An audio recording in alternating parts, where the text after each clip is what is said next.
Republik Indonesia. Waktu dan tempat kami persilakan. Bismillahirrahmanirrahim. Assalamualaikum warahmatullahi wabarakatuh.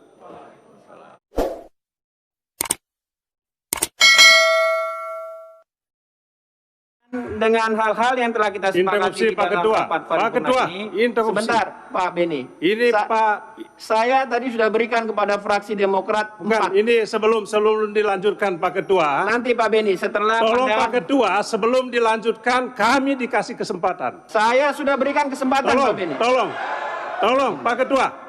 Nanti Pak Beni, saya sudah beri kesempatan. Ketua tadi sudah ambil keputusan. Ya. Setelah itu nanti pemerintah. Kami ingin menyampaikan. Makanya nanti setelah pandangan dari pemerintah, saya berikan Tunggu kepada Pak Ketua. Sebelum pemerintah dikasih kesempatan. Saya mengatur kami posisi. dulu. Tidak, Kami dulu. Kami persilakan kepada pemerintah. Tolong Pak Ketua, Pak Beni, baca pasal ini. Baca ini. saya baca. Pak Beni pakai yang lama itu. Pak Ketua, ada ini tatip ini. Pak Beni, saya minta Anda nanti bisa dikeluarkan dari ruang paripurna. Kalau Anda tidak mengikuti aturan mekanisme. Juga. Dengar dong. Dengarkan ini. Saya minta interupsi Anda nanti setelah. Saya interupsi. Tidak, saya ngatur di dalam rapat ini. Tolong saya diinterupsi. Baik, Bapak Ibu sekalian. Pak Ketua. Interupsi akan kita terima setelah pandangan dari pemerintah. Pak Ketua, sebelum pemerintah yang sangat saya banggakan dan hormati, tolong kami dikasih kesempatan. Saya sudah 1 menit. Tidak, Pak Beni. Saya ngatur dalam kesempatan 1 menit. Tidak. 1 menit. Persilakan kepada pemerintah untuk menyampaikan pandangan. Nanti setelah pemerintah baru. Kalau demikian maka kami fraksi Demokrat menyatakan walk out dan tidak bertanggung jawab.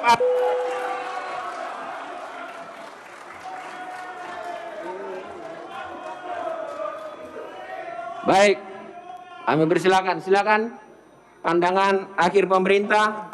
Dalam hal ini disampaikan Menteri Koordinator Perekonomian Republik Indonesia. Waktu dan tempat kami persilakan. Bismillahirrahmanirrahim. Assalamualaikum warahmatullahi wabarakatuh. Perekonomian Airlangga Hartarto hendak menyampaikan pandangan pemerintah.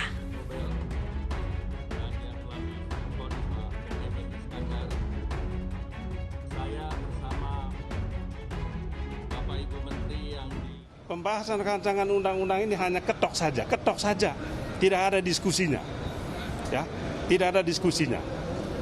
Lalu alasan yang ketiga tentunya, ya, rancangan undang-undang ini kalau teman-teman baca itu lebih banyak mengakomodir kepentingan pebisnis, sedangkan kelompok-kelompok rentan masyarakat seperti nelayan, petani, pekerja, UMKM sama sekali tidak diperhatikan. Hanya memberikan legalisasi, ya, dekriminalisasi terhadap pebisnis-pebisnis yang selama ini melakukan perambahan hutan. Itu yang terjadi. Ya, bagaimana kita bisa menyetujui rancangan undang-undang semacam ini? Maka kita menolak. Isu tenaga kerja juga kita minta supaya dikeluarkan dari rancangan undang-undang ini. Mengapa? Hak-hak pekerja sama sekali tidak diperhatikan. Yang paling nyata itu adalah ketentuan tentang pesangon. Pesangon itu sesuai dengan undang-undang existing itu 32 kali gaji. Ini dipotong. Pengusaha hanya tanggung jawab 16 kali. Lalu pemerintah dikasih tanggung jawab 9 kali. Tapi itu pun mekanismenya asuransi.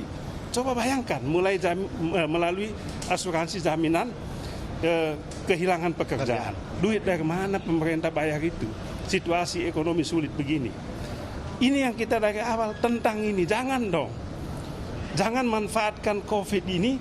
Jangan atas nama COVID ini, pengusaha-pengusaha ini, pebisnis-pebisnis ini memanfaatkan kondisi, kemudian memaksa presiden untuk mengesahkan rancangan undang-undang yang menguntungkan mereka.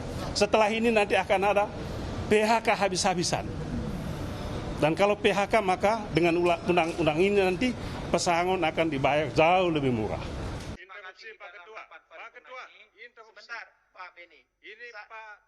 Forum rapat paripurna yang dihadiri oleh 318 anggota dari 575 anggota DPR RI Senin sore 5 Oktober resmi mengesahkan RUU Omnibus Law Cipta Kerja menjadi undang-undang.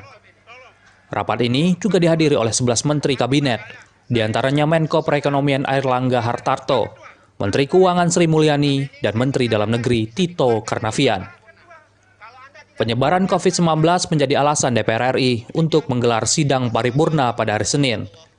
Pengesahan RUU Cipta Kerja merupakan kebutuhan mendesak untuk mendorong pemulihan ekonomi terdampak pandemi.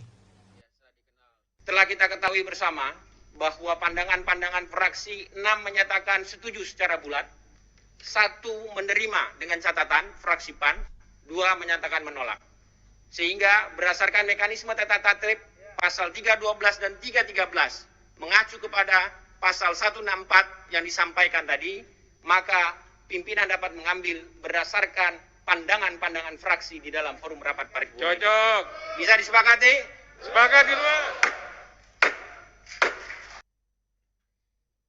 Dalam rapat paripurna sebanyak 6 fraksi, yakni PDI Perjuangan, Golkar, Gerindra, Nasdem, PKB, dan P3, menyetujui pengesahan RUU Cipta Kerja. Sementara fraksi PAN menyatakan setuju, namun dengan catatan. Sedangkan 2 fraksi lainnya, yakni Demokrat dan PKS, menolak pengesahan RUU ini karena dianggap tidak berpihak kepada masyarakat, buruh, dan lingkungan. Coba pimpinan kita lihat keluar, ya. Lihat kemana-mana hari ini penolakan sangat dahsyat dari publik, dari kaum buruh, dari para pekerja. Apakah kita bijaksana kalau kita tetap memaksakan undang-undang yang kontroversi pada saat para pekerja hari ini sangat menderita akibat COVID-19 ya. Kami meminta di voting saja. Ini bukan masalah menang dan kalah ya. Bukan masalah Baik, menang dan Pak Didi, kalah ya. Pak Didi cukup. Tetapi Anda tidak usah mengajari kami. saya tidak mengajari saudara pimpinan, tetapi ini aspirasi dari publik demikian luar biasa. Saya menyampaikan di sini, saya sebagai wakil rakyat sama juga dengan saudara pimpinan berhak menyampaikan apa yang menjadi aspirasi. Terima kasih. Menteri Tenaga Kerja. Sesaat menjelang penyampaian pandangan dari pemerintah, fraksi Demokrat menyatakan walk out dari sidang paripurna karena penyampaian aspirasi mereka ditolak pimpinan sidang. Pengesahan RUU Cipta Kerja menjadi undang-undang dilakukan di tengah protes masyarakat.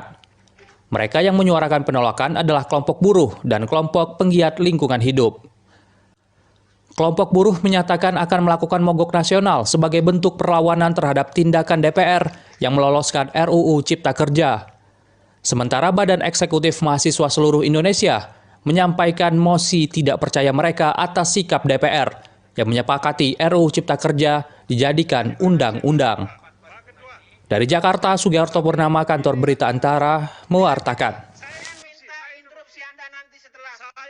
Ya, Sandra, apa saja poin-poin kalangan buruh dalam menolak RUU Cipta Kerja yang sudah disahkan oleh DPR dan juga pemerintah? Dan situasi saat ini di sana seperti apa sekarang, Sandra?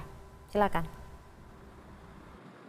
Ya, selamat pagi Ratu dan juga Heranov. Betul sekali, saat ini saya sudah berada di depan pintu gerbang masuk dan keluar dari Tol Bekasi Barat. Memang karena dikatakan oleh para demonstrasi di sini yang ada dari Bekasi, titik kumpul memang akan ada di sektor Egypt di Bekasi untuk para buruh yang berada di kabupaten, kemudian juga untuk yang berada di kota itu akan titik kumpulnya salah satunya di sini, yaitu tepatnya di depan gerbang tol Bekasi Barat.